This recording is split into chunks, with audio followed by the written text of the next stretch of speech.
Welcome to Reading the Science of Mind in 1 Year.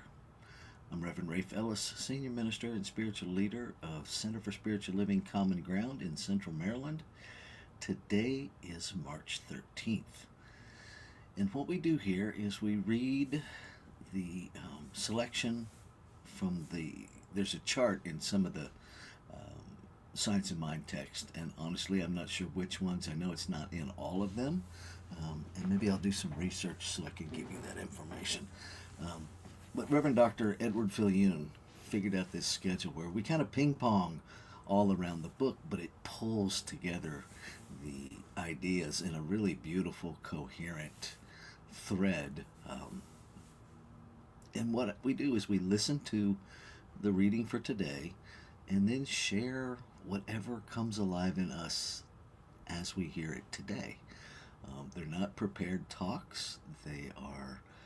This is how I'm hearing it today, because one of the things that I have experienced is that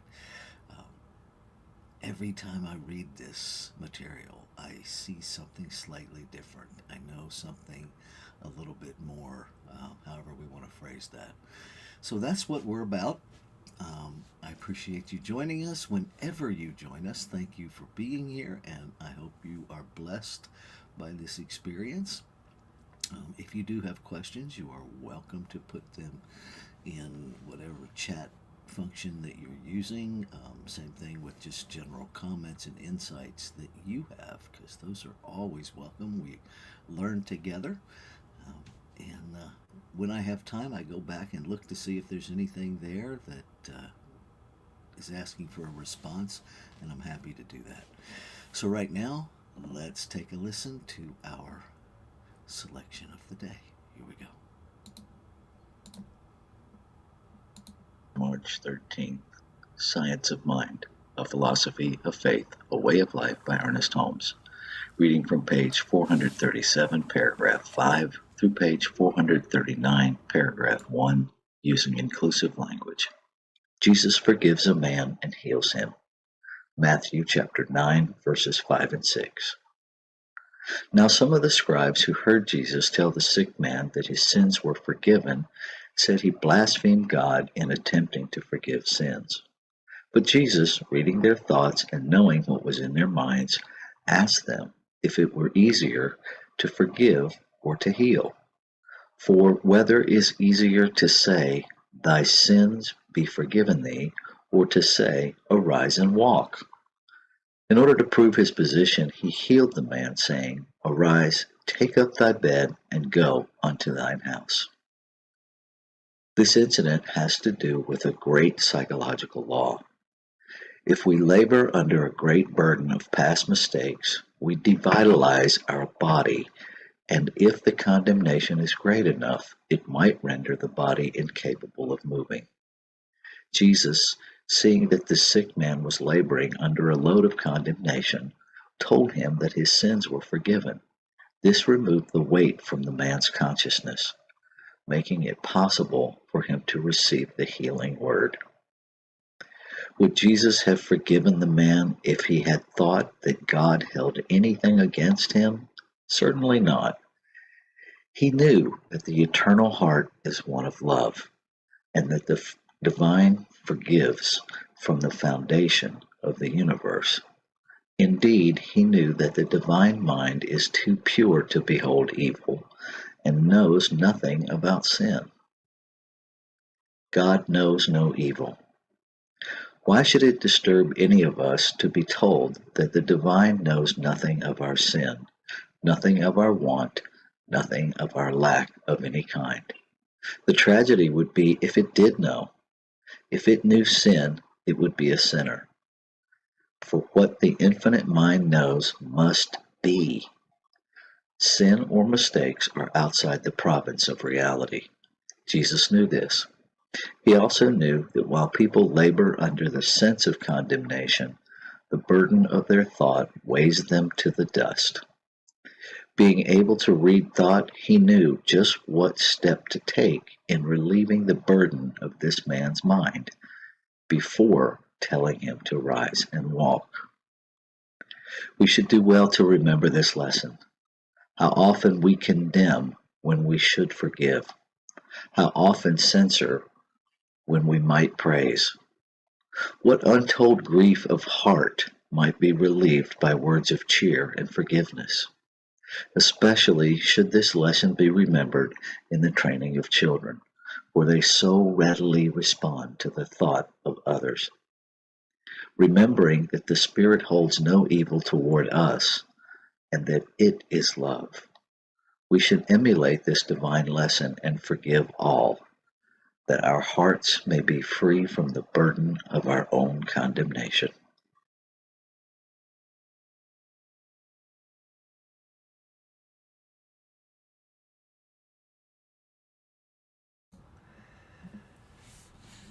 So the key things that come up for me in that is the very concept of condemnation and forgiveness. And my experience of those, both from my study and my direct personal experience and the contemplation of these teachings and the Bible and other um, spiritual texts, is that forgiveness is a necessary human journey that really is for us to excavate the things that are keeping us from experiencing our own divinity. Um, and I really do think of this spiritual journey as an archaeological excavation, if you will. That the essence of us has always been exactly what it is, whole, perfect, and complete. That creation creates out of itself, and in order to expand itself, it has to have free will. Otherwise, we would just be what Ernest Holmes calls automatons, or just, little Stepford people that are replicating one idea rather than any expansion. And so when I think it through logically, it doesn't make sense to me that an infinite intelligence, consciousness, whatever we want to call it, would give its creation, itself as its creation, free will, and then punish it for using it. Um, which science of mind explains as we are not punished for our mistakes, we are punished by our mistakes. That we live in a world of cause and effect. Our thoughts cause and effect. And so it's that journey of dancing with all of our conditioned thinking that sometimes bumps up against spiritual truth. Because generationally, we are conditioned to limitation. We are conditioned, all of us, regardless of what area of the globe we come from. Humanity is conditioned on a reward punishment paradigm. That we behave in a manner to get attention from the very start because our lives depend on it as infants, right? We cry, we do whatever we need to do to get attention. And then as we get older, we're still seeking that external validation because we have forgotten the power that we are. And so this whole dance, the whole idea of remembering, which is what the parable is about, it's about the power of remembering that we are free. That yes, we make mistakes, but we don't have to live with the effect of those mistakes for the rest of our lives. We don't have to live in this categorical soup of I'm sorry. Right? That we get to own, yep, I missed the mark there. And then we make adjustments, we choose again, and we experience the effect of that choice. And each time we're getting closer to spiritual alignment. We're getting closer to choosing in alignment with spiritual principle. What if we didn't make that good or bad? What if we simply leaned into it that just this is how it is? And stop beating ourselves and each other up for being in a process of growth. What if we embraced it with a sense of awe and wonder and joy? For me, that changes everything. It gives me permission to experiment. It gives me permission to make choices that are way more bold than when I'm in that protection mode, to choose from a consciousness of trying to prevent rather than a consciousness of trying to create. So that's what the reading brings up in me.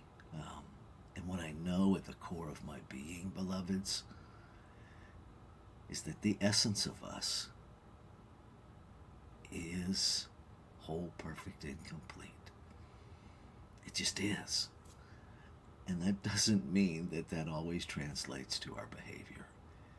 And so we get to keep looking at ourselves, and we get to give ourselves a break. Not in a way that cosigns poor choices, but in a way that empowers us to choose again. Very different. Very different. So that's what's alive in me this morning.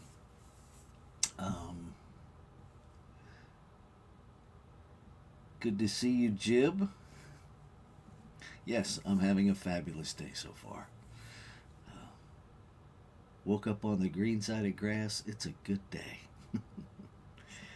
All right, so I'm going to take us into our time of meditation and contemplation.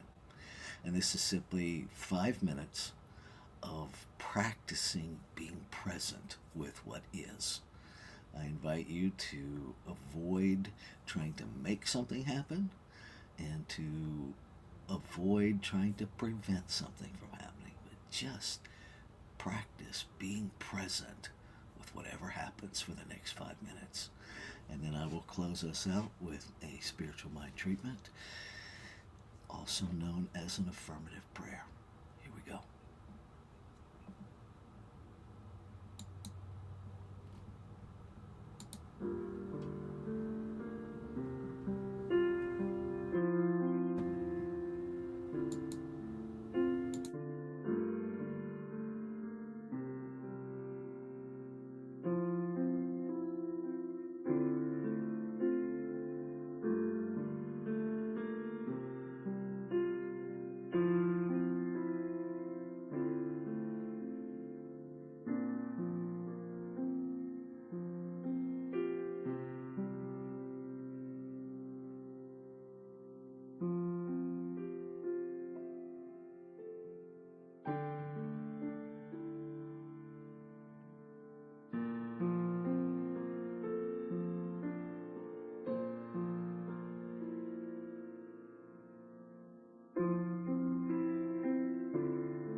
There's only one breath, breathing all of life, one light illuminating the form and the formless, one wholeness everywhere present. It is the source, it is the substance, it is the activity of creation. One expressing in the multiplicity of infinite possibility. Nameless, changeless, and yet known by many, many names, and never fully encompassed or limited by any one name. I know it as peace. I know it as God. I know it as Spirit, the great mystery. I know it by the silence.